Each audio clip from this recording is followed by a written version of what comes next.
Hello guys, welcome to my channel. In this video, I'm gonna show you how to update Shopify theme. It is a fast and easy tutorial. There are tons of great Shopify themes out there, some of which are actually free, each with its own unique style and set of features.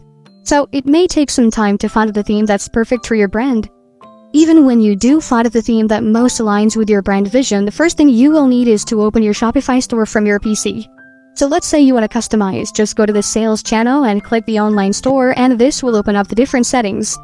Click on the themes and it will open and show you the current theme for you. Now this is the theme for this Shopify. Now if I want to customize it, I will click on this customize button. It will take a moment to open and this will be visible. Click on this gear icon here. Now you can change your theme from logo, colors, typography, layout, animations, buttons, variant pills, inputs, product cards, collection cards. And this is how your theme can be modified. Thank you for watching. If this video was helpful, please leave a like and subscribe to my channel for more videos like this. And click on that notification bell to never miss an update.